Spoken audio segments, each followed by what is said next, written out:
First topic will B तटीय मैदान का सामान्य परिचय। इंडियन ज्योग्राफी का फर्स्ट टॉपिक तटीय मैदान का सामान्य परिचय। जनरल इंट्रोडक्शन, प्रायद्वीपीय भारत के सीमांत क्षेत्रों की भू आकृतिक संरचना। क्वेश्चन नंबर 1, भारत के तटीय मैदानों का निर्माण मुख्य रूप से किन प्रक्रियाओं द्वारा हुआ है? सागरीय तरंगों के अपवर्तन, निक्षेपण और नदियों के अवसादों से। नेक्स्ट क्वेश्चन, भारत के तटीय मैदान किन दो मुख्य भौगोलिक रचनाओं के बीच स्थित है? प्रायद्वीपीय पठार, घाट और समुद्र जैसे कि अरब सागर, बंगाल की खाड़ी के मध्य। भौगोलिक अवस्थिति के आधार पर तटीय मैदान को किन दो भागों में बांटा गया है? पूर्वी तटीय मैदान एवं पश्चिमी तटीय मैदान। भारत का कौन सा तटीय मैदान तुलनात्मक रूप से अधिक चौड़ा और समतल है? पूर्वी तटीय मैदान। पूर्वी तटीय मैदान। प्रायद्वीपीय भारत के पश्चिम से कौन सा प्रमुख सागर स्थित है? प्रायद्वीपीय भारत के पश्चिम में कौन सा सागर स्थित है? अरब सागर। पूर्वी तटीय मैदान किस प्रमुख जल निकाय के साथ सीमा बनाती है? बंगाल की खाड़ी के साथ। तटीय मैदान के निर्माण में पथरीली नदियाँ क्या भूमिका निभाती हैं? ये नदियाँ अपने साथ कंकड़, पत्थर और अवसाद लाकर ढालों पर जमा करती है। भूवैज्ञानिक दृष्टि से तटीय मैदानों का मुख्य विकास किस कल्प में हुआ है? चतुर्थ कल्प, क्वाटरनरी कल्प में। भारत के तटीय मैदानों में मुख्य रूप से किस प्रकार की मिट्टी पाई जाती है? जलोढ़ और तटीय रेतीली मिट्टी। नेक्स्ट क्वेश्चन, भारत की मुख्य भूमि की तटीय रेखा की कुल लंबाई लगभग कितनी मानी जाती है? लगभग 6100 किलोमीटर। भारत की मुख्य भूमि की तटीय रेखा की कुल लंबाई लगभग कितनी मानी जाती है? लगभग 6100 मीटर। भारत के कुल कितने राज्य तटीय मैदानों के अंतर्गत आते हैं? 9 राज्य। भारत के कुल कितने राज्य तटीय मैदानों के अंतर्गत आते हैं? कुल 9 राज्य। तटीय मैदान किस विशाल भू आकृति प्रदेश के सीमांत माने जाते हैं? प्रायद्वीपीय पठार के। तटीय मैदान किस विशाल भू आकृतिक प्रदेश के सीमांत माने जाते हैं? प्रायद्वीपीय पठार के। तटीय मैदान के अवसाद मुख्य रूप से किस प्रकृति के होते हैं? नदीय और समुद्री प्रकृति के। तटीय मैदान के अवसाद मुख्य रूप से किस प्रकृति के होते हैं? नदीय और समुद्री प्रकृति के।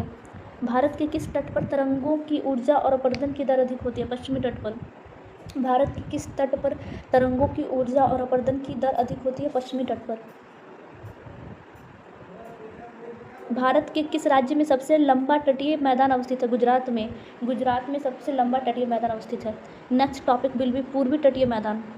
Eastern coastal planes. पूर्वी तटीय मैदान बंगाल की खाड़ी से सटा उन्मज्जित और डेल्टाई क्षेत्र। क्वेश्चन नंबर 16, पूर्वी तटीय मैदान किन दो सीमाओं के बीच स्थित है? पूर्वी घाट और बंगाल की खाड़ी के बीच। पूर्वी घाट और बंगाल की खाड़ी के बीच पूर्वी तटीय मैदान है। पूर्वी तटीय मैदान का विस्तार उत्तर में किस नदी से दक्षिण में कहाँ तक है?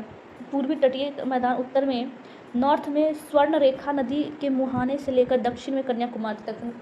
नॉर्थ में स्वर्ण रेखा से लेकर साउथ में कन्याकुमारी तक। पूर्वी तटीय मैदान में बहने वाली 4 मुख्य नदियाँ कौन है? महानदी, गोदावरी, कृष्णा और कावेरी। महानदी, गोदावरी, कृष्णा, कावेरी। पूर्वी तटीय मैदान की नदियाँ मुहाने पर मुख्य रूप से क्या बनाती है? विस्तृत और बड़ा डेल्टा। ओडिशा राज्य में स्थित पूर्वी तटीय मैदान के भाग को क्या कहा जाता है? उत्कल तट। उत्कल तट। भारत की प्रसिद्ध खारे पानी का चिल्का झील किस तट पर स्थित है?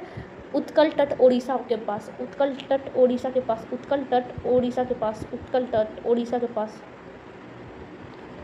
महानदी डेल्टा से कृष्णा नदी डेल्टा के मध्य के तटीय भाग को क्या कहा जाता है? उत्तरी सरकार तट। गोदावरी या कृष्णा डेल्टा से लेकर दक्षिण में कन्याकुमारी तक के तट का नाम कोरोमंडल तट। कोरोमंडल तट का विस्तार मुख्य रूप से किन राज्यों में? आंध्र प्रदेश मतलब यूपी और तमिलनाडु में। कोरोमंडल तट का विस्तृत मुख्य रूप से किन राज्यों में है? आंध्र प्रदेश और तमिलनाडु में। भारत के किस तट पर शीतकाल में लौटते हुए मानसून से भारी वर्षा होती है? कोरोमंडल तट से। भारत के किस तट पर शीतकाल में लौटते हुए मानसून से भारी वर्षा होती है? कोरोमंडल तट। कोरोमंडल तट पर वर्षा के मुख्य महीने कौन से होते हैं? अक्टूबर से दिसंबर। कोरोमंडल तट पर वर्षा के मुख्य महीने कौन से होते हैं? अक्टूबर। कोरोमंडल तट पर वर्षा के मुख्य महीने कौन से होते हैं? अक्टूबर से दिसंबर तक। पूर्वी तटीय मैदान के अधिक चौड़े होने का मुख्य भूवैज्ञानिक कारण क्या है? पूर्वी तटीय मैदान के अधिक चौड़े होने का भूवैज्ञानिक कारण क्या है? विशाल नदियों का डेल्टा निक्षेपण और इसका उन्मज्जित होना। विशाल नदियों का डेल्टा निक्षेपण और इसका उन्मज्जित होना।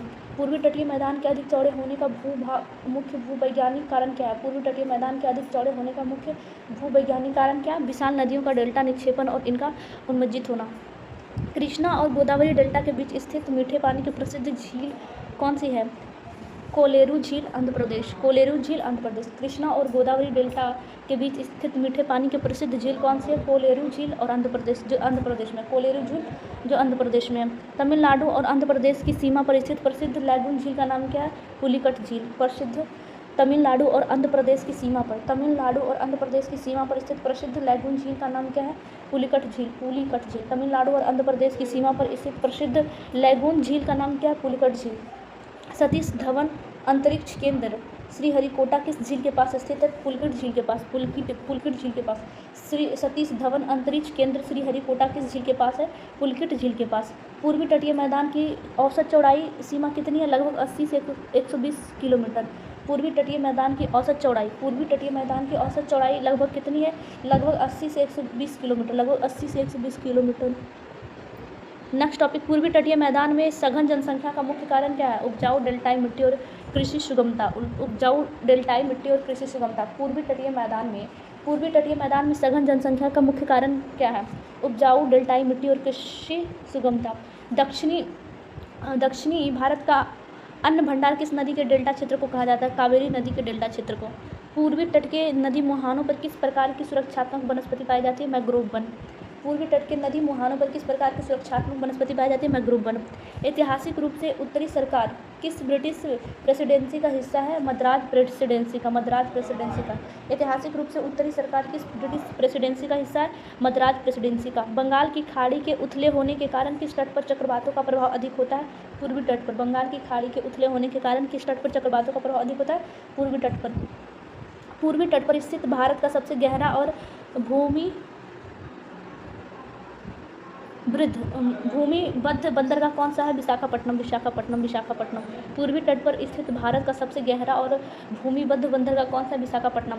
पूर्वी तट पर स्थित भारत का सबसे पुराना कृत्रिम बंदरगाह कौन सा है? चेन्नई बंदरगाह। चेन्नई बंदरगाह। पूर्वी तट पर स्थित भारत का सबसे पुराना कृत्रिम बंदरगाह कौन सा है? चेन्नई बंदरगाह। महानदी डेल्टा क्षेत्र किस राज्य के तटीय मैदान का मुख्य अंग है? ओडिशा का। महानदी डेल्टा क्षेत्र किस राज्य के तटीय मैदान का मुख्य अंग है? ओडिशा का। पूर्वी तटीय मैदान की जलोढ़ मिट्टी में किस रासायनिक तत्व की प्रचुरता होती है? पोटाश की। पूर्वी तटीय मैदान की जलोढ़ मिट्टी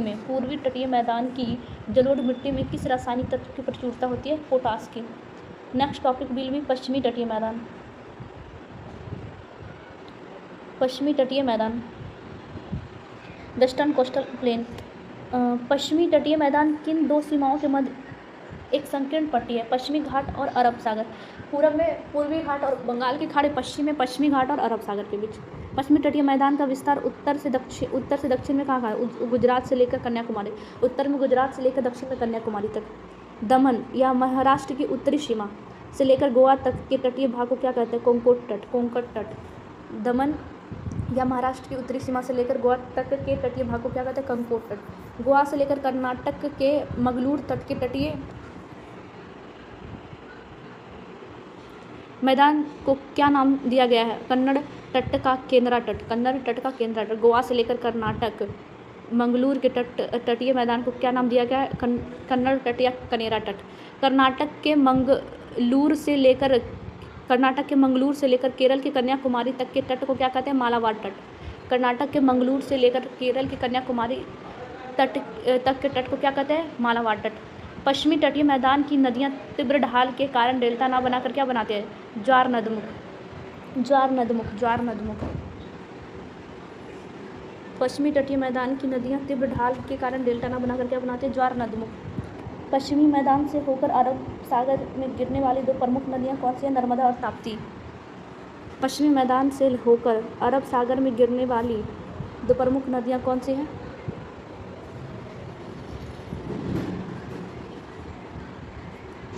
नर्मदा और तापी।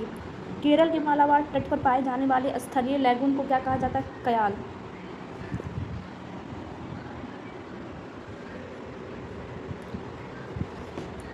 केरल के मालाबार तट पर पाए जाने वाले स्थलीय लैगून को क्या कहा जाता है? कयाल।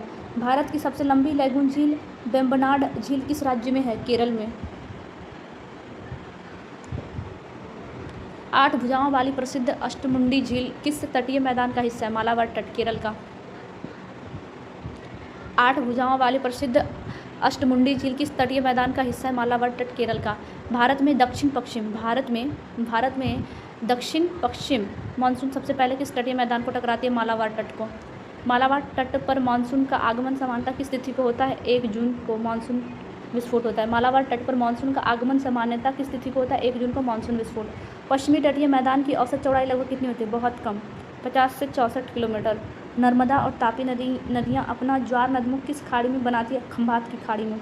मांडवी और जुआरी नदियाँ किस राज्य के तटीय मैदान से होकर बहती है? गोवा से। मांडवी और जुआरी नदियाँ किस राज्य के तटीय मैदान से होकर बहती है? गोवा से। गुजरात के तट पर स्थित भारत का प्रसिद्ध ज्वारीय बंदरगाह कौन सा है? कांडला बंदरगाह, दीनदयाल पोर्ट। गुजरात के तट पर स्थित भारत का प्रसिद्ध ज्वारीय बंदरगाह कौन सा है? कांडला बंदरगाह, दीनदयाल पोर्ट। भारत की आर्थिक राजधानी मुंबई किस द्वीप और किस तट पर स्थित है? सालसेट द्वीप और कोंकण तट पर। भारत की आर्थिक राजधानी मुंबई किस द्वीप और किस तट पर स्थित है? सालसेट द्वीप और कोंकण तट पर। भारत के सबसे बड़ा कृत्रिम और पूर्णतः यंत्रीकृत बंदरगाह कौन सा है? जवाहरलाल नेहरू बंदरगाह, नहावा, सेवा, महाराष्ट्र। पश्चिमी तटीय मैदान का कौन सा भाग गर्म मसालों और रबर की खेती के लिए प्रसिद्ध है? मालाबार तट। पश्चिमी तटीय मैदान का कौन सा भाग गर्म मसालों और रबर की खेती के लिए प्रसिद्ध है? मालाबार तट। बालू के टीलों की प्रधानता किस तटीय मैदान की विशेषता है? कन्नड़ और मालाबार तट की। बालू के टीलों की प्रधानता किस तटीय मैदान की विशेषता है? कन्नड़ और मालाबार तट। अत्यधिक वर्षा और निस्खलन के कारण पश्चिमी तट पर कौन सी मिट्टी बनती है? लेटराइट मिट्टी। अत्यधिक वर्षा और निस्खलन के कारण पश्चिमी तट पर कौन सा मिट्टी बनती है? लेटराइट मिट्टी। केरल के कयाल का उपयोग मुख्य रूप से किस लिए किया जाता है? मछली पकड़ने, अंतर्देशीय जल परिवहन और पर्यटन के लिए। केरल के कयाल का उपयोग मुख्य रूप से किस लिए किया जाता है? मछली पकड़ने, अंतर्देशीय जल परिवहन और पर्यटन के लिए। केरल की प्रसिद्ध नेहरू ट्रॉफी बोट रेस किस झील में आयोजित होती है? पुन्नामदा झील, बेम्बनाड का भाग। पुन्नामदा झील, बेम्बनाड का भाग। काठियावाड़ प्रायद्वीप भौगोलिक रूप से किस विस्तृत तटीय मैदान का उपभाग है? पश्चिमी तटीय मैदान का। काठियावाड़ प्रायद्वीप भौगोलिक रूप से किस विस्तृत तटीय मैदान का उपभाग है? पश्चिमी तटीय मैदान का। भूवैज्ञानिक दृष्टि से पश्चिमी तट रेखा किस प्रकार की तट रेखा का उदाहरण है? निमज्जित या जलमग्न तट रेखा के।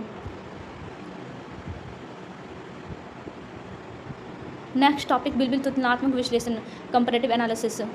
पूर्वी और पश्चिमी तटीय मैदान के मध्य हम लोग डिफरेंस को देखेंगे, ठीक है। तो चौड़ाई के मामले में दोनों मैदानों में कौन सा अंतर है? पश्चिमी संकरी है जबकि पूर्वी चौड़ी है। नदी मुहानों की संरचना के आधार पर दोनों में क्या मूल अंतर है? पश्चिमी नदियाँ एस्ट्यूचरी, ज्वार नदमुख, और पूर्वी नदियाँ डेल्टा बनाती हैं। पश्चिम की जो नदियाँ वो ज्वार नदमुख बनाती है और जो पूर्वी की नदियाँ हैं वो डेल्टा बनाती है।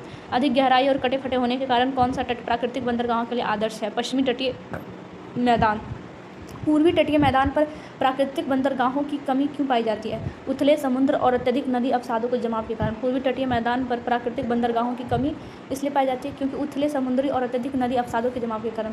वर्षा के समय के आधार पर दोनों मैदानों में क्या अंतर है? पश्चिमी तट के पर ग्रीष्मकाल में और पूर्वी तट पर कोरोमंडल पर शीतकाल में वर्षा होती है। वर्षा के समय के आधार पर दोनों मैदानों में क्या है? तो पश्चिमी तट पर गर्मी में और पूर्वी तट पर कोरोमंडल पर शीतकाल में वर्षा होती है। पश्चिम में गर्मी के कारण वर्षा होती है और पूर्व में कोरोमंडल के शीतकाल में वर्षा होती है। चावल या धान की सघन खेती के लिए कौन सा तटीय मैदान सर्वोपरि है? पूर्वी तटीय मैदान। बंगाल की खाड़ी वाला मैदान चावल के लिए प्रसिद्ध है। भू संचलन के आधार पर पूर्वी तट को किस श्रेणी में रखा जाता है? उन्मज्जित या उत्थान तट की श्रेणी में। कयाल या पश्चजल की उपस्थिति किस तटीय मैदान की विशिष्ट पहचान है? पश्चिमी तटीय मैदान की। कयाल या पश्चजल की उपस्थिति किस तटीय मैदान की विशिष्ट पहचान है? पश्चिमी तटीय मैदान, केरल। पश्चिमी तटीय मैदान केरल की। बंगाल की खाड़ी के चक्रवातों से भारत का कौन सा तटीय मैदान सबसे अधिक प्रभावित होता है? पूर्वी तटीय मैदान। पश्चिमी तटीय मैदान का पूर्वी ढाल। पश्चिमी तटीय मैदान का ढाल पूर्वी तटीय मैदान की तुलना में कैसा है? पश्चिमी मैदान का ढाल तीव्र और पूर्वी का मंद है। मिट्टी की परत की मोटाई किस तटीय मैदान से अधिक पाई जाती है? पूर्वी तटीय मैदान में निरंतर डेल्टा का निर्माण के कारण मिट्टी की मोटाई ज़्यादा होती है। कोंकण और कोरोमंडल में से कौन सा तट भारत का पूर्वी भाग में? कोरोमंडल तट। पश्चिमी घाट के तीव्र ढाल वाले मैदान किस प्रकार से के वन पाए जाते हैं? उष्णकटिबंधीय सदाबहार वन। पश्चिमी घाट के तीव्र ढाल वाले मैदान में किस प्रकार के वन पाया जाता है? उष्णकटिबंधीय सदाबहार वन। भारत की कौन सी तट रेखा अधिक सीधी और कम फटी है? पूर्वी तट रेखा।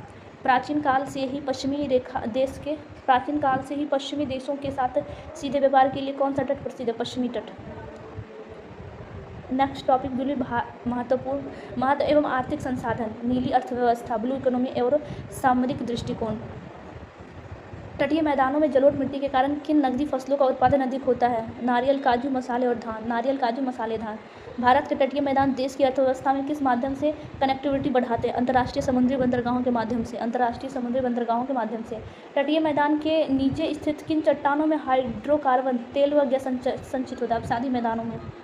तटीय मैदानों के नीचे स्थित किस चट्टानों में हाइड्रोकार्बन, तेल व गैस संचित होता है? अवसादी चट्टानों में। पूर्वी तट पर स्थित तेल और प्राकृतिक गैस का प्रमुख बेसिन कौन सा है?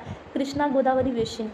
समुद्र की तलहटी में पाए जाने वाले खनिज पिंड पॉली मेटेलिक नोड्यूल्स में क्या शामिल होता है? मैग्नीज और लोहा। मैग्नीज, लोहा, निकल और कोबाल्ट। मैग्नीज, लोहा, निकल, कोबाल्ट। मैग्नीज, लोहा, निकल, कोबाल्ट। तटीय क्षेत्र में मिलने वाला भविष्य की ऊर्जा का प्रमुख वैकल्पिक स्रोत क्या है? Methane hydrate. Methane hydrate. Methane hydrate. तटीय क्षेत्र में मिलने वाला भविष्य की ऊर्जा का मुख्य वैकल्पिक स्रोत क्या है? Methane hydrate. तटीय मैदान के लाखों लोगों की प्राथमिक आजीविका साधन क्या है? मत्स्य पालन और समुद्री व्यापार। तटीय मैदानों के लाखों लोगों की प्राथमिक आजीविका का साधन क्या है? मत्स्य पालन और समुद्री व्यापार। मत्स्य व्यवसाय राष्ट्रीय अर्थव्यवस्था में किस रूप में योगदान देता है? खाद्य सुरक्षा, रोजगार और निर्यात द्वारा विदेशी मुद्रा अर्जन। मत्स्य व्यवसाय राष्ट्रीय अर्थव्यवस्था में किस रूप में योगदान देता है? खाद्य सुरक्षा, रोजगार और निर्यात द्वारा विदेशी मुद्रा अर्जन में। तटीय मैदानों में जैव विविधता के दो मुख्य स्तंभ कौन से हैं? मैंग्रोव वन और मूंगा चट्टानें। तटीय मैदानों में जैव विविधता के दो मुख्य स्तंभ कौन से हैं? मैंग्रोव वन और मूंगा चट्टानें। तटीय मैदानों के सुंदर बीचेस और कयाल किस क्षेत्र को बढ़ावा देता है? पर्यटन उद्योगों को। तटीय मैदान के सुंदर बीचेज और कयाल किस क्षेत्र को बढ़ावा देता है? पर्यटन उद्योगों को। केरल के मालाबार तट की रेत में पाए जाने वाले कौन सा खनिज परमाणु ऊर्जा को उपयोगी होता है? मोनोजाइट रेत, थोरियम का स्रोत है। मोनोजाइट रेत थोरियम का स्रोत है। भारत में नमक का सर्वाधिक उत्पादन किस तटीय राज्यों में होता है? गुजरात और तमिलनाडु में। नमक का उत्पादन, भारत का नमक का सर्वाधिक उत्पादन किस तटीय राज्यों में होता है? गुजरात और तमिलनाडु में। सुनामी और चक्रवाती तूफानों के खिलाफ तटीय मैदानों की प्राकृतिक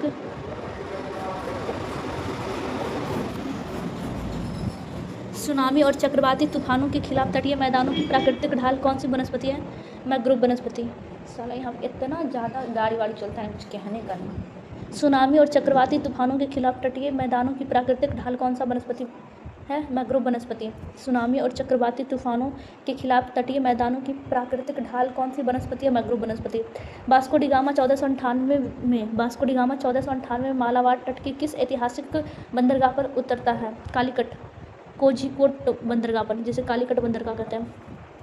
केरल में अंतर्देशीय जलमार्ग के लिए विकसित राष्ट्रीय जलमार्ग का नाम क्या है? राष्ट्रीय जलमार्ग 3, न्यू वाटर 3 जलमार्ग। केरल के अंतर्राष्ट्रीय जलमार्ग के लिए विकसित राष्ट्रीय जलमार्ग का नाम क्या है? राष्ट्रीय जलमार्ग 3। भारत के किस दक्षिणी पूर्वी खाड़ी क्षेत्र में समृद्ध मूंगा चट्टानें पाई जाती है? मन्नार की खाड़ी में मूंगा चट्टानें पाई जाती है। भारत के किस दक्षिणी पूर्वी खाड़ी में मूंगा चट्टानें पाई जाती है? मन्नार की खाड़ी में। समुद्री संसाधनों के सतत उपयोग से जुड़ी अर्थव्यवस्था को क्या नाम दिया गया है? नीली अर्थव्यवस्था। समुद्री संसाधनों के सतत उपयोग से जुड़ी अर्थव्यवस्था का नाम क्या दिया गया? नीली अर्थव्यवस्था।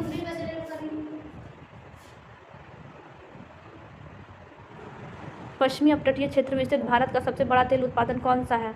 बॉम्बे हाई। औद्योगिक कचरे के कारण तटीय मैदान में कौन सी मुख्य पर्यावरणीय समस्या उत्पन्न होती है? तटीय जल प्रदूषण और समुद्री परिस्थिति का क्षरण। औद्योगिक कचरे के कारण तटीय मैदान में कौन सी मुख्य पर्यावरणीय समस्या उत्पन्न होती है?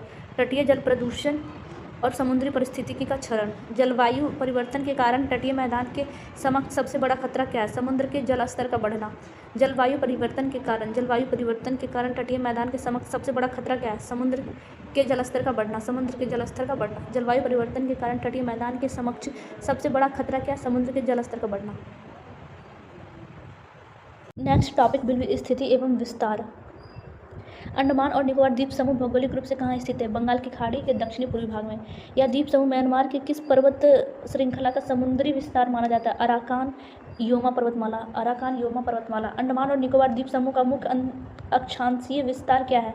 6 डिग्री उत्तरी से 14 डिग्री उत्तरी अक्षांश तक। 6 डिग्री उत्तरी अक्षांश से 14 डिग्री उत्तरी अक्षांश तक। इस द्वीप समूह का देशांतरीय विस्तार मतलब लॉन्गिट्यूडनल किन डिग्रियों के मध्य है? 92 डिग्री पूर्वी देशांतर से लेकर 94 डिग्री पूर्वी देशांतर तक। 92 डिग्री पूर्वी से 94 डिग्री पूर्वी देशांतर तक। भारत के मुख्य भूमिखंड से यह द्वीप समूह किस दिशा में अवस्थित है? दक्षिणी पूर्व दिशा में। अंडमान और निकोबार द्वीप समूह की भूगर्भीय संरचना किस प्रकार की पर्वत श्रेणी से निर्मित है? जलमग्न तृतीय मुड़े हुए पर्वत शिखर से। इस द्वीप समूह का कुल भौगोलिक क्षेत्रफल लगभग कितने वर्ग किलोमीटर है? 8,249 वर्ग किलोमीटर। इस द्वीप समूह का कुल भौगोलिक क्षेत्रफल लगभग कितने वर्ग किलोमीटर है? 8,249 वर्ग किलोमीटर। अंडमान और निकोबार द्वीप की बात कर रहे हैं। अंडमान और निकोबार द्वीप समूह की कुल तटीय सीमा रेखा की लंबाई 1962 किलोमीटर। अंडमान और निकोबार द्वीप समूह की कुल तटीय सीमा की लंबाई 1992 किलोमीटर। अक्षांशीय स्थिति के अनुसार यह द्वीप समूह किस जलवायु क्षेत्र के अंतर्गत आता है? उष्णकटिबंधीय भूमध्य रेखीय जलवायु क्षेत्र के अंतर्गत। अंडमान निकोबार के सुदूर उत्तरी छोर और म्यांमार के बीच में कौन सी जल संधि सीमा बनाती है? कोका जल संधि। अक्षांशीय विस्तार के दृष्टिकोण से यह द्वीप समूह भूमध्य रेखा से कितनी दूरी पर स्थित है? 6.5 डिग्री उत्तर की ओर। अंडमान और निकोबार द्वीप समूह भारत का किस प्रकार का प्रशासनिक क्षेत्र है? केंद्र शासित प्रदेश, यूनियन टेरिटरी। इस द्वीप समूह का सबसे उत्तरी द्वीप कौन सा है जो म्यांमार के सबसे करीब है? लैंडफॉल द्वीप।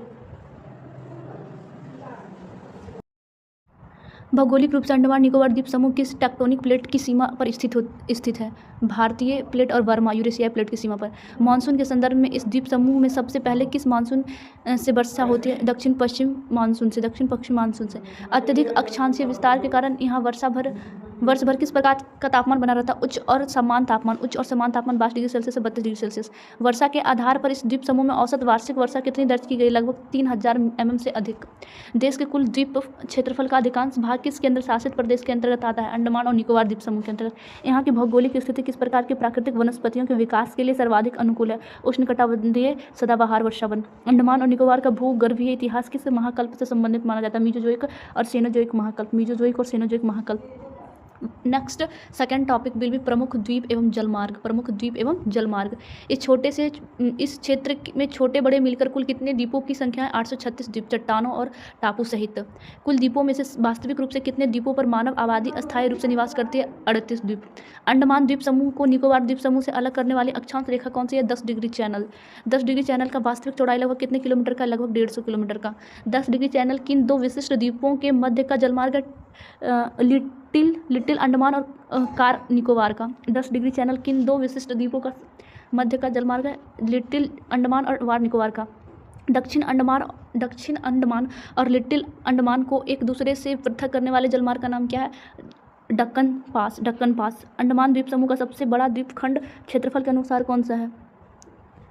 मध्य अंडमान। अंडमान और निकोबार द्वीप समूह की प्रशासनिक राजधानी फोर्ट ब्लेयर किस द्वीप पर स्थित है? दक्षिणी अंडमान द्वीप पर। निकोबार द्वीप समूह का सबसे उत्तरी द्वीप कौन सा है? कार निकोबार। निकोबार द्वीप समूह का सबसे उत्तरी द्वीप कौन सा? कार निकोबार। निकोबार द्वीप समूह का सबसे दक्षिणी और सबसे बड़ा द्वीप कौन सा है? ग्रेट निकोबार। ग्रेट निकोबार को इंडोनेशिया के सुमात्रा द्वीप से अलग करने वाला जलमार्ग को क्या कहता है? ग्रेट चैनल या 6 डिग्री चैनल या ग्रेट चैनल। दक्षिणी अंडमान के ठीक दक्षिण में स्थित कौन सा द्वीप दक्कन पास की उत्तरी सीमा बनाता है? रटलैंड द्वीप। मध्य अंडमान और दक्षिण अंडमान के बीच में स्थित उस द्वीप का नाम क्या है जो मैंग्रोव के लिए प्रसिद्ध है? बारातंग द्वीप।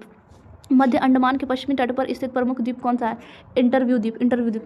मध्य अंडमान के पश्चिमी तट पर स्थित प्रमुख द्वीप कौन सा है? इंटरव्यू द्वीप। निकोबार समूह के कमोर्टा और ननकोवरी द्वीप के बीच किस प्रकार की प्राकृतिक संरचना पाई जाती है? एक उत्कृष्ट प्राकृतिक बंदरगाह। कार निकोबार और कचल द्वीप के मध्य कौन सा छोटा द्वीप है? चौरा द्वीप। कार निकोबार और कचल द्वीप के मध्य कौन सा छोटा द्वीप है? चौरा द्वीप। कचल द्वीप के ठीक उत्तर पश्चिम में कौन सा लंबा द्वीप है? कचल द्वीप के ठीक उत्तर पश्चिम में कौन सा द्वीप है? टेरेसा द्वीप। ग्रेट निकोबार के ठीक उत्तर में स्थित निकोबार समूह के दूसरे सबसे बड़े द्वीप का नाम क्या है? लिटिल निकोबार। अंडमान द्वीप समूह के भौगोलिक रूप से मुख्य रूप से किन 3 भागों में बांटा गया? उत्तरी, मध्य और दक्षिणी अंडमान। अंडमान सागर और बंगाल की खाड़ी को जोड़ने वाला इस क्षेत्र का सबसे व्यस्त समुद्री मार्ग कौन सा? 10 degree channel. Next topic will B पर्वत चोटियों एवं ज्वालामुखी, माउंटेन पीक एंड वोल्केनोज। पूरे अंडमान और निकोबार द्वीप समूहों की सर्वोच्च पर्वत चोटी कौन सी है? Saddle peak. सर्वोच्च पर्वत चोटी सैडल पीक की समुद्र तल से कुल ऊंचाई 732 मीटर। सैडल पीक भौगोलिक रूप से किस विशिष्ट द्वीपखंड पर अवस्थित है? उत्तरी अंडमान में। निकोबार द्वीप समूह की सबसे ऊंची पर्वत चोटी का नाम क्या है? माउंट यूथियर। निकोबार द्वीप समूह की सबसे ऊंची पर्वत चोटी का नाम क्या है? माउंट यूथियर की कुल ऊंचाई कितने मीटर दर्ज किया गया? 642 मीटर। निकोबार का सर्वोच्च शिखर माउंट यूथियर किस द्वीप पर स्थित है? ग्रेट निकोबार द्वीप पर। निकोबार का सर्वोच्च शिखर माउंट यूथियर किस द्वीप पर स्थित है? ग्रेट निकोबार द्वीप पर। दक्षिण एशिया और भारत का एकमात्र सक्रिय ज्वालामुखी द्वीप कौन सा है? बैरन द्वीप। दक्षिण एशिया और भारत का एकमात्र सक्रिय ज्वालामुखी द्वीप कौन सा है? बैरन द्वीप। सक्रिय ज्वालामुखी बैरन द्वीप भौगोलिक रूप से किस जल निकाय में स्थित है? अंडमान सागर में। सक्रिय ज्वालामुखी बैरन द्वीप भौगोलिक रूप से किस जल निकाय में स्थित है? अंडमान सागर में। बैरन द्वीप मध्य अंडमान के मुख्य भूभाग से किस दिशा में स्थित है? पूर्व दिशा में। बैरन द्वीप मध्य अंडमान के मुख्य भूभाग से किस दिशा में स्थित है? पूर्व दिशा में। भारत का एकमात्र प्रसुप्त या सुप्त ज्वालामुखी द्वीप कौन सा है? नारकोंडम द्वीप। भारत का एकमात्र प्रसुप्त या सुप्त ज्वालामुखी द्वीप कौन सा है? नारकोंडम द्वीप अंडमान सागर में किस मुख्य द्वीप के उत्तर पूर्व में स्थित है? उत्तरी अंडमान में। नारकोंडम द्वीप अंडमान सागर में किस मुख्य द्वीप के उत्तर पूर्व में स्थित है? उत्तरी अंडमान में। बैरन द्वीप में प्रथम ऐतिहासिक रूप से दर्ज ज्वालामुखी विस्फोट किस वर्ष हुआ था? 1787 ईस्वी में। अंडमान के पर्वत की चोटियां किस प्रकार की भूगर्भीय हलचल का परिणाम है? एन्यूलियर या अल्पाइन भू हलचल। मध्य अंडमान में स्थित दूसरी सबसे ऊंची चोटी का नाम क्या? माउंट डियाबोलो। दक्षिण अंडमान द्वीप पर स्थित प्रमुख पर्वत चोटी कौन सा है? Mount Harriet. वर्तमान का नाम है माउंट मणिपुर। अंडमान के बारातंग द्वीप पर पाए जाने वाले कीचड़ के ज्वालामुखी को स्थानीय भाषा में क्या कहा जाता है? जलकी। अंडमान के बारातंग द्वीप पर पाए जाने वाले कीचड़ के ज्वालामुखी को स्थानीय भाषा में क्या कहते हैं? जलकी। इस द्वीप समूह के पर्वतीय ढलानों पर मुख्य रूप से किस प्रकार की मिट्टी पाई जाती है? लाल दोमट और बनिए मिट्टी। सैडल पीक के चारों ओर पर्यावरण सुरक्षा लिए किस राष्ट्रीय उद्यान की स्थापना की गई? सैडल पीक राष्ट्रीय उद्यान। भूकंपनीय संवेदनशीलता के आधार पर यह द्वीप समूह किस भूकंपीय क्षेत्र में आता है? जोन 5 अत्यधिक जोखिम है। भूमि के भूकंपीय संवेदनशीलता के आधार पर यह द्वीप समूह किस भूकंपीय क्षेत्र सिस्मिक जोन में आता है? जोन 5 अत्यधिक जोखिम होता है। ज्वालामुखी द्वीप जिसमें बैरन और नारकोंडम ज्वालामुखी द्वीपों की बेसाल्टिक चट्टानें किस प्रकार के मैग्मा से निर्मित होती है? ज्वालामुखी द्वीप जैसे कि बैरन और नारकोंडम की बेसाल्टिक चट्टानें किस प्रकार की मैग्मा से निर्मित होती है? काल अल्कालाइन मैफिक मैग्मा के कारण। नेक्स्ट टॉपिक विल बी ऐतिहासिक पृष्ठभूमि एवं नामकरण, हिस्टोरिक बैकग्राउंड एंड रीनेमिंग। ऐतिहासिक पृष्ठभूमि एवं नामकरण। नेताजी सुभाष चंद्र बोस ने किस ऐतिहासिक तिथि को अंडमान और निकोबार में आज़ाद हिंद फौज का फहराया था? 30 दिसंबर 1943 ईस्वी में। नेताजी सुभाष चंद्र बोस ने किस ऐतिहासिक स्थिति को अंडमान और निकोबार में आज़ाद हिंद फौज का झंडा फहराया था? 30 दिसंबर 1943 ईस्वी में। नेताजी सुभाष चंद्र बोस ने इन द्वीपों को स्वतंत्र कराने के बाद संयुक्त रूप से क्या नाम दिया था? शहीद द्वीप और स्वराज द्वीप। द्वितीय विश्व युद्ध के दौरान इस द्वीप समूह पर किस देश ने कब्जा करके इसे आज़ाद हिंद फौज को सौंप दिया था? जापान ने। नेताजी द्वारा झंडा फहराने की घटना की कौन सी वर्षगांठ पर भारत सरकार ने द्वीपों के नाम बदले थे? 75वें वर्षगांठ पर वर्ष 2018 में। 75वें वर्षगांठ वर्ष 2018 में। ब्रिटिश काल के प्रशासनिक केंद्र रहे रोस द्वीप का नया नाम क्या रखा गया? नेताजी सुभाष चंद्र बोस द्वीप। अंडमान के प्रसिद्ध नील द्वीप का नाम बदलकर क्या रख दिया गया? शहीद द्वीप।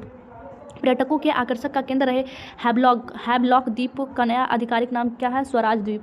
हैवलॉक का नया आधिकारिक नाम क्या है? स्वराज द्वीप। अंग्रेजों द्वारा स्वतंत्रता सेनानियों को कैद करने के लिए पोर्ट ब्लेयर में बनाई गई ऐतिहासिक जेल का नाम क्या है? सेल्यूलर जेल का निर्माण ब्रिटिश सरकार द्वारा किस वर्ष पूर्ण कराया गया था? 1906 ईस्वी में। सेल्यूलर जेल का निर्माण ब्रिटिश सरकार द्वारा किस वर्ष कराया गया था? 1906 ईस्वी में। सेल्यूलर जेल को स्वतंत्रता आंदोलन के दौरान किस क्रूर सजा के नाम से जाना जाता है? काले पानी की सजा। सेल्यूलर जेल को स्वतंत्रता आंदोलन के दौरान किस क्रूर सजा के नाम से जाना जाता है? काले पानी की सजा। किस महान स्वतंत्रता सेनानी के नाम पर पोर्ट ब्लेयर के अंतर्राष्ट्रीय हवाई अड्डे का नामकरण किया गया है? वीर सावरकर अंतर्राष्ट्रीय हवाई अड्डा। वीर सावरकर अंतर्राष्ट्रीय हवाई अड्डा। प्राचीन काल में चोल राज साम्राज्य के किस शासन ने इस द्वीप समूह का उपयोग नौसैनिक अड्डे के रूप में किया था? राजेंद्र चोल प्रथम ने। मराठा नौसेना के किस प्रसिद्ध कन्हौजी आंगे ने इस द्वीप को ब्रिटिश विरोधी गतिविधियों का केंद्र बनाया था? कन्हौजी आंगे ने। नेक्स्ट टॉपिक विल बी सुदूर बिंदु, प्राकृतिक आपदा एवं सामरिक महत्व। भारत गणराज्य का सबसे सुदूर दक्षिणी बिंदु कौन सा है? इंदिरा पॉइंट। भारत गणराज्य का सबसे सुदूर साउदर्न मोस्ट पॉइंट कौन सा है? इंदिरा पॉइंट। इंदिरा पॉइंट को पूर्व में किस अन्य ऐतिहासिक नाम से जाना जाता है? पिगमेलियन पॉइंट के नाम से, पिगमेलियन पॉइंट या पार्सन्स पॉइंट के नाम से। इंदिरा पॉइंट भौगोलिक रूप से किस द्वीप के सबसे दक्षिणी छोर पर अवस्थित है? ग्रेट निकोबार द्वीप पर। ग्रेट निकोबार द्वीप पर। इंदिरा पॉइंट भौगोलिक रूप से किस द्वीप के सबसे दक्षिणी छोर पर अवस्थित है? ग्रेट निकोबार द्वीप पर। किस वर्ष आई विनाशकारी समुद्री सुनामी के कारण इंदिरा पॉइंट का एक बड़ा हिस्सा समुद्र में जलमग्न हो गया? 26 दिसंबर 2004 को। वर्ष 2004 की सुनामी उत्पन्न करने वाले भूकंप का ऊपरी केंद्र कहाँ स्थित है? सुमात्रा, इंडोनेशिया के पश्चिमी तट के निकट। इंदिरा पॉइंट की भूमध्य रेखा से न्यूनतम दूरी लगभग कितना है? लगभग 876 किलोमीटर या 6 डिग्री 45 मिनट उत्तरी अक्षांश। 6 डिग्री 45 मिनट उत्तरी अक्षांश या 876 किलोमीटर। वर्तमान में इंदिरा पॉइंट की भौतिक स्थिति क्या है? अभी इंदिरा पॉइंट की भौतिक स्थिति क्या है? यह आंशिक रूप से समुद्र के पानी के नीचे डूबा हुआ है। इंदिरा पॉइंट समुद्र के पानी के नीचे डूबा हुआ है। भारत के किस वैश्विक रक्षा रणनीति के तहत अंडमान निकोबार द्वीप समूह को एक महत्वपूर्ण आधार बनाया गया? भारत की इंडो पैसिफिक रणनीति के तहत। इस क्षेत्र के विकास से भारत किन दो प्रमुख वैश्विक महाशक्तियों के साथ रणनीतिक संबंधों को मजबूत कर सकता है? अमेरिका और जापान के साथ। भारत का एकमात्र त्रिसेवा कमान सेना, नौसेना, वायुसेना कहाँ स्थित है? पोर्ट ब्लेयर में। स्थापना कब हुआ था? 2001 में। पोर्ट ब्लेयर में स्थापना हुआ था 2001 में। सामरिक दृष्टिकोण से यह द्वीप समूह दुनिया के किस सबसे समुद्री व्यापारिक जलडमरू मग्न के मुहाने पर स्थित है? मलक्का जलडमरू मध्य। दक्षिणी अंडमान के पश्चिम में स्थित हुआ कौन सा प्रतिबंधित द्वीप है जहाँ की जनजाति बाहरी दुनिया से संपर्क नहीं रखती है? उत्तरी सेंट्रल द्वीप। दक्षिणी अंडमान के पश्चिम में स्थित हुआ कौन सा प्रतिबंधित द्वीप है जहाँ की जनजाति बाहरी दुनिया से संपर्क नहीं रखती है? उत्तरी सैनिटल द्वीप पर रहने वाली अत्यंत प्राचीन और लुप्तप्राय जनजाति का नाम क्या है? उत्तरी सैनिटल द्वीप पर रहने वाली अत्यंत प्राचीन और लुप्तप्राय जनजाति का नाम क्या है? सैनिटली जनजाति। निकोबार द्वीप समूह में पाए जाने वाली मंगोलाइन मूल की प्रमुख आदिम जनजाति कौन सी है? सोम्पेन और निकोबारी। निकोबार द्वीप समूह में पाए जाने वाली मंगोलाइन मूल की प्रमुख आदिम जनजाति कौन सी है? सोम्पेन और निकोबारी। अंडमान द्वीप समूह की कौन सी प्रमुख निग्रेटी जनजाति दक्षिण और मध्य अंडमान के जंगल में रहती है? जरवा जनजाति। अंडमान द्वीप समूह की कौन सी प्रमुख निग्रेटो जनजाति दक्षिण और मध्य अंडमान के जंगलों में रहती है?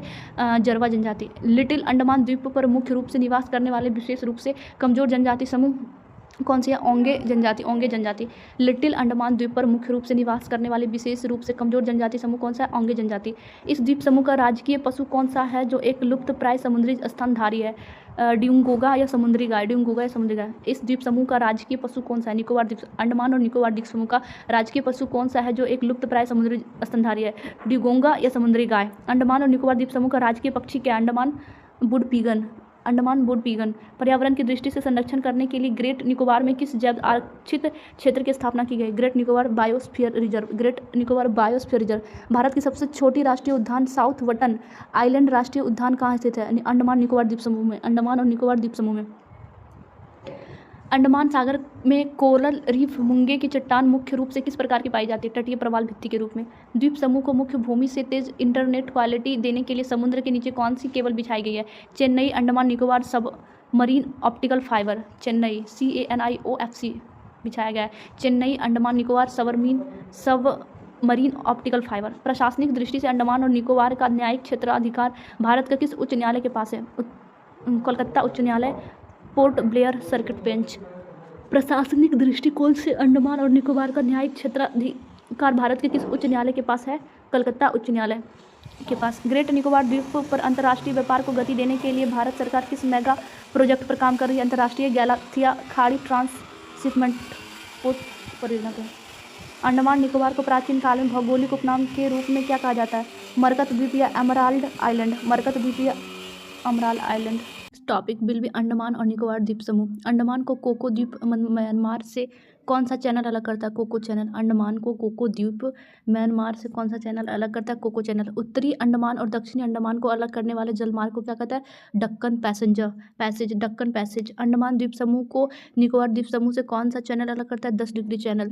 अंडमान और निकोबार द्वीप समूह की राजधानी पोर्ट ब्लेयर कहाँ स्थित है? दंडित अंडमान में। दक्षिण अंडमान में। अंडमान और निकोबार द्वीप समूह की राजधानी पोर्ट ब्लेयर कहाँ स्थित है? दक्षिण अंडमान में। भारत का एकमात्र सक्रिय जलवायु ज्वालामुखी कहाँ स्थित है? बैरन द्वीप अंडमान सागर में। भारत का एकमात्र सक्रिय ज्वालामुखी कहाँ स्थित है? बैरन द्वीप अंडमान सागर में। 1943 में सुभाष चंद्र बोस ने अंडमान और निकोबार क्या नाम दिए थे? शहीद द्वीप और स्वराज्य द्वीप। शहीद द्वीप और स्वराज्य द्वीप। अंडमान निकोबार द्वीप समूह का विस्तार कहाँ से कहाँ तक? बंगाल की खाड़ी के मुहाने से लेकर मलक्का जलडमरू मध्य तक। अंडमान निकोबार द्वीप समूह का विस्तार कहाँ से कहाँ तक है? बंगाल की खाड़ी के मुहाने से लेकर मलक्का जलडमरू मध्य तक। यहाँ की प्रमुख जनजातियाँ कौन सी है? अंडमानी, जारवा, आगे और सोपेन। अंडमानी, जारवा, आगे और सोपेन। भारत की लुक ईस्ट और एक्ट ईस्ट नीति के लिए यह द्वीप क्यों महत्वपूर्ण है? क्योंकि यहाँ से मलक्का जलडमरू मध्य की सुरक्षा और निगरानी की जा सकती है।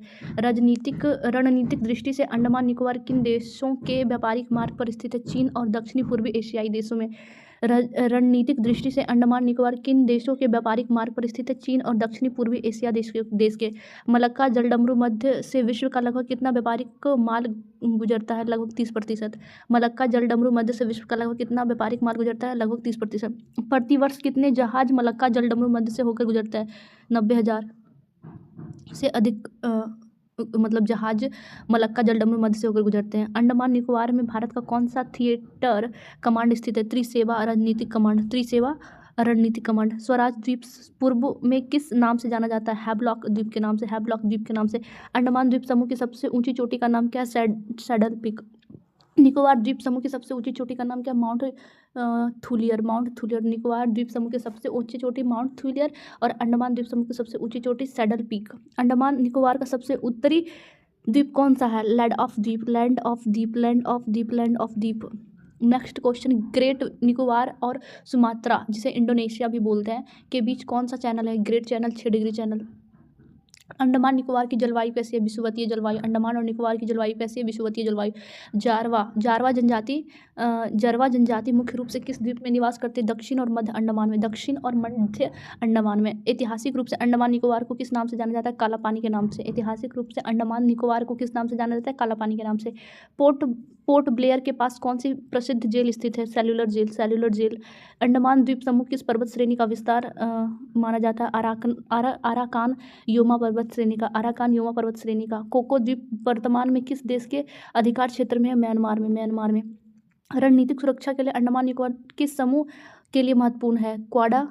Bharat, America, Japan, Austria. Quad. Bharat, America, USA, Japan, Austria. Quad. रणनीतिक सुरक्षा के लिए अंडमान निकोबार किस समूह की ग्रुपिंग के लिए महत्वपूर्ण है? भारत, अमेरिका, जापान, ऑस्ट्रेलिया के। लक्षद्वीप द्वीप समूह कहाँ स्थित है? अरब सागर में। लक्षद्वीप समूह कहाँ स्थित है? अरब सागर में। लक्षद्वीप किस प्रकार के द्वीपों का उदाहरण है? प्रवाल द्वीप के। लक्षद्वीप की राजधानी का नाम क्या है? कवरत्ती। लक्षद्वीप समूह का पुराना नाम क्या है? लकाद्वीप, मिनिकॉय और अमीन देवी। लकाद्वीप, मिनिकॉय और अमीन देवी। इन द्वीपों का नाम बदलकर लक्षद्वीप कब रखा गया था? 1973 में। इन द्वीपों का नाम बदलकर लक्षद्वीप कब रखा गया था? 1973 में। लक्षद्वीप का अक्षांशीय विस्तार क्या है? 8 डिग्री उत्तर से 12 डिग्री 30 मिनट उत्तर तक। लक्षद्वीप का अक्षांशीय विस्तार कितना है? 8 डिग्री उत्तर से 12 डिग्री 30 मिनट उत्तर तक। लक्षद्वीप का देशांतरीय विस्तार कितना है? 71 डिग्री पूर्व से 74 डिग्री पूर्व। लक्षद्वीप का सबसे दक्षिणी द्वीप कौन सा है? मिनिकॉय द्वीप। लक्षद्वीप का सबसे दक्षिणी द्वीप कौन सा है? मिनिकॉय द्वीप। मिनिकॉय को शेष लक्षद्वीप से कौन सा चैनल अलग करता है? 9 degree channel. 9 degree channel. 9 degree channel. Minicoy को शेष लक्षद्वीप से कौन अलग चैनल अलग करता है? 9 डिग्री चैनल। लक्षद्वीप और मालदीव को कौन सा चैनल अलग करता है? 8 डिग्री चैनल। लक्षद्वीप और मालदीव को कौन सा चैनल अलग करता है? 8 डिग्री चैनल। लक्षद्वीप का सबसे बड़ा द्वीप कौन सा है? एंड्रोथ। एंड्रोथ। लक्षद्वीप का सबसे बड़ा द्वीप कौन सा है? एंड्रोथ। लक्षद्वीप का सबसे बड़ा द्वीप कौन सा है? एंड्रोथ। अमीन द्वीबी द्वीप समूह लक्षद्वीप के किस भाग में स्थित है? उत्तरी भाग में। अमीन द्वीबी द्वीप समूह लक्षद्वीप के किस भाग में स्थित है? उत्तरी भाग में। पिट्टी द्वीप क्यों प्रसिद्ध है? यहाँ एक पक्षी अभ्यारण्य है और यहाँ मनुष्य निवास नहीं करते। पिट्टी द्वीप क्यों प्रसिद्ध है? यहाँ एक पक्षी अभ्यारण्य और यहाँ मनुष्य निवास नहीं करता है पिट्टी द्वीप पे। लक्षद्वीप में कुल कितने द्वीप है? 36 द्वीप। लक्षद्वीप में कुल कितने द्वीप है? 36 द्वीप। लक्षद्वीप का कौन सा द्वीप हवाई अड्डे के लिए जाना जाता है? अगाती। लक्षद्वीप का कौन सा द्वीप हवाई अड्डे के लिए जाना जाता है? अगाती। लक्षद्वीप की आधिकारिक भाषा क्या है? मलयालम। मिनिकॉय में महल बोली जाती है। मिनिकॉय में इसे महल बोला जाता है। लक्षद्वीप की आधिकारिक भाषा क्या है? मलयालम। मिनिकॉय में इसे महल बोला जाता है। लक्षद्वीप का क्षेत्रफल की दृष्टि से भारत में क्या स्थान है? या भारत का सबसे छोटा केंद्र शासित प्रदेश है। लक्षद्वीप भारत का सबसे छोटा केंद्र शासित प्रदेश है। यहाँ की मुख्य आर्थिक गतिविधियाँ क्या है? मछली पकड़ना और नारियल की खेती। मछली पकड़ना और नारियल की खेती। क्या लक्षद्वीप में कोई पर्वत श्रेणी पाई जाती? नहीं, ये प्रवाल भित्ति से बने समतल द्वीप है। लक्षद्वीप एक प्रवाल भित्ति से बना समतल द्वीप है। इसमें कोई भी है, यहाँ पे कोई भी पर्वत श्रेणी नहीं पाई जाती है। कवरत्ती द्वीप किस द्वीप समूह का हिस्सा है? लक्षद्वीप समूह का। लक्षद्वीप समूह का। कवरत्ती द्वीप किस द्वीप का समूह है? कवरत्ती द्वीप किस द्वीप समूह का हिस्सा है? लक्षद्वीप समूह का। लक्षद्वीप का सबसे उत्तरी द्वीप समूह कौन सा है? अमीन द्वीपी। लक्षद्वीप का सबसे उत्तरी द्वीप समूह कौन सा है? अमीन द्वीपी। मिनिकॉय द्वीप सांस्कृतिक रूप से किस देश के करीब है? मालदीव के। लक्षद्वीप किस उच्च न्यायालय के अधिकार क्षेत्र में आता है? केरल उच्च न्यायालय के। लक्षद्वीप किस उच्च न्यायालय के अधिकार क्षेत्र में आता है? केरल उच्च न्यायालय के। लक्षद्वीप के द्वीपों की उत्पत्ति का मुख्य कारण क्या है? एटॉल या प्रवाल निक्षेप। मानचित्र के अनुसार चेवरनियानी द्वीप कहाँ स्थित है? लक्षद्वीप के सुदूर उत्तर पश्चिम हिस्सा में। मानचित्र के अनुसार चेवरनियानी द्वीप कहाँ स्थित है? लक्षद्वीप के सुदूर उत्तर पश्चिम हिस्से में।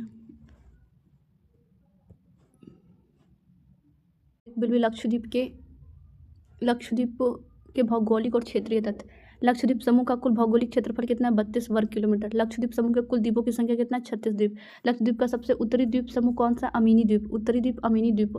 लक्षद्वीप का सबसे दक्षिणी द्वीप मिनिकॉय द्वीप। प्रमाणिक भौगोलिक तथ्यों के अनुसार लक्षद्वीप का सबसे बड़ा द्वीप कौन सा है? एंड्रोथ। सबसे बड़ा द्वीप एंड्रोथ। लक्षद्वीप का दूसरा सबसे बड़ा द्वीप कौन सा है? मिनिकॉय। करवती भौगोलिक रूप से तीसरा भी बोल सकते हैं। अमीनी, करवती और एंड्रोथ मुख्य रूप से किस केंद्र शासित प्रदेश के भाग हैं? लक्षद्वीप के। क्या मिनिकॉय द्वीप लक्षद्वीप के उत्तरी भाग में स्थित है? नहीं, यह सबसे दक्षिणी छोर पर स्थित है। लक्षद्वीप का प्रशासनिक मुख्यालय किस द्वीप पर स्थित है? लक्षद्वीप का प्रशासनिक मुख्यालय किस द्वीप पर स्थित है? करवती द्वीप पे। अरब सागर में स्थित भारत का सबसे छोटा केंद्र शासित प्रदेश कौन सा है? लक्षद्वीप। नेक्स्ट टॉपिक, चैनल और समुद्री सीमाएं। 8 डिग्री चैनल किन दो क्षेत्र को अलग करता है? मिनिकॉय मतलब भारत और मालदीव को। मिनिकॉय और मालदीव को। 9 डिग्री चैनल मुख्य लक्षद्वीप और मिनिकॉय के बीच। 9 डिग्री चैनल किसके बीच विभाजक रेखा का कार्य करता है? मुख्य लक्षद्वीप और मिनिकॉय के बीच। मालदीव को भारतीय मुख्य भूमि या द्वीपों से अलग करने वाला अक्षांश क्या कहलाता है? 8 डिग्री चैनल। यदि कोई जहाज मालदीव से उत्तर की ओर बढ़ता है तो उसे सबसे पहले कौन सा भारतीय द्वीप मिलेगा? मिनिकॉय द्वीप। लक्षद्वीप समूह के मुख्य द्वीपों जैसे कि करवती से मिनिकॉय जाने के लिए किस चैनल को पार करना पड़ता है? 9 डिग्री चैनल को। सामरिक महत्व और समुद्री सुरक्षा। हिंद महासागर और अरब सागर में भारत की समुद्री सुरक्षा के लिए अग्रिम चौकियों का काम कौन करता है? भारतीय द्वीप समूह। अरब सागर के व्यापारिक मार्गों पर समुद्री डाकुओं के हमलों को रोकने में किसकी स्थिति रणनीतिक है? लक्षद्वीप समूह की। तटीय सुरक्षा बल और नौसेना इन द्वीपों का उपयोग किस प्रकार की अवैध गतिविधियों को रोकने के लिए करता है? तस्करी और अंतर्राष्ट्रीय आतंकवाद को। रक्षात्मक दृष्टि से इन द्वीपों पर किन दो सैन्य बलों की उपस्थिति अनिवार्य और महत्वपूर्ण है? भारतीय नौसेना और वायुसेना का। हिंद महासागर में भारत के विशेष आर्थिक क्षेत्र EEZ की सुरक्षा और द्वीपों की क्या भूमिका है? ये सीमा सुरक्षा को सक्षम और मजबूत बनाते हैं। सामरिक महत्व शब्द से यहाँ का तात्पर्य है युद्ध की शांति के समय सैन्य और रणनीतिक बढ़त हासिल करना। क्या इन द्वीपों को भौगोलिक स्थिति अंतर्राष्ट्रीय समुद्री व्यापार मार्गों की निगरानी के अनुकूल है? हाँ, यह ठीक बहुत व्यापारिक मार्गों के पास स्थित होता है। हाँ, यहाँ ठीक प्रमुख व्यापारिक मार्गों पर स्थित है। नेक्स्ट, घुसपैठ विरोधी अभियानों में इन द्वीपों का क्या महत्व है? ये मुख्य भूमि तक पहुँचने से पहले सुरक्षा की पहली कतार है। द्वीपों पर रडार और सैन्य बेस स्थापित करने का मुख्य लाभ क्या होता है? पूरे अरब सागर क्षेत्र पर 24 घंटे निगरानी होती है। तटीय राज्यों की सुरक्षा सुनिश्चित करने में लक्षद्वीप का क्या योगदान है? यह पश्चिमी तट विशेषकर केरल और कर्नाटक की सुरक्षा को मजबूत करता है। नेक्स्ट टॉपिक आर्थिक संसाधन, वनस्पति और पर्यटन। केंद्र सरकार द्वारा अंडमान निकोबार और लक्षद्वीप को किस प्रमुख आर्थिक क्षेत्र के रूप में विकसित किया जा रहा है? अंतर्राष्ट्रीय पर्यटन क्षेत्र, अंतर्राष्ट्रीय पर्यटन क्षेत्र के रूप में। आगे लगा के जान आगे।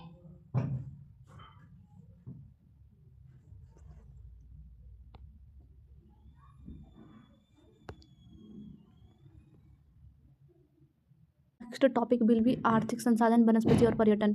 केंद्र सरकार द्वारा अंडमान निकोबार और लक्षद्वीप को किस प्रमुख आर्थिक क्षेत्र के रूप में विकसित किया जा रहा है? अंतर्राष्ट्रीय पर्यटन हब के रूप में। इन द्वीप समूहों में पर्यटन के आकर्षण का मुख्य कारण क्या है? इनकी असाधारण प्रकृति सुंदरता और स्वच्छ रेतीले समुद्री तट। पर्यटन उद्योगों के विकास से स्थानीय आबादी को क्या प्रत्यक्ष लाभ मिल रहा है? रोजगार के नए अवसर। द्वीप समूहों में किस प्रकार की जैविक विविधता पर्यटकों और वैज्ञानिकों को आकर्षित करती है? पादप और समुद्री जैव विविधता। भारत के द्वीपीय क्षेत्रों में विशेषकर अंडमान निकोबार में किस प्रकार के वन पाए जाते हैं? उष्णकटिबंधीय सदाबहार वन। इन घने वनों से प्राप्त होने वाली दो सबसे मूल्यवान लकड़ियाँ कौन सी है? आबनूस और महोगनी। आबनूस और महोगनी। द्वीपीय क्षेत्रों से मुख्य रूप से किन कृषि उत्पादों का उत्पादन और निर्यात किया जाता है? विभिन्न प्रकार के मसालों का। आर्थिक आत्मनिर्भरता के लिए ये द्वीप किस प्रकार योगदान दे रहा है? मसालों और मूल्यवान लकड़ियों के अंतर्राष्ट्रीय निर्यात द्वारा। पारिस्थितिकी को नुकसान पहुंचाए बिना पर्यटन को बढ़ावा देना क्या कहलाता है? Sustainable tourism. Sustainable tourism. पारिस्थितिकी को नुकसान पहुंचाए बिना पर्यटन को बढ़ावा देना सस्टेनेबल टूरिज्म।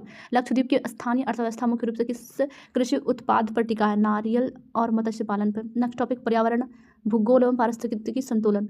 द्वीपों के बड़े हिस्सों के वनाच्छादित होने का पर्यावरण पर क्या सकारात्मक प्रभाव पड़ता है?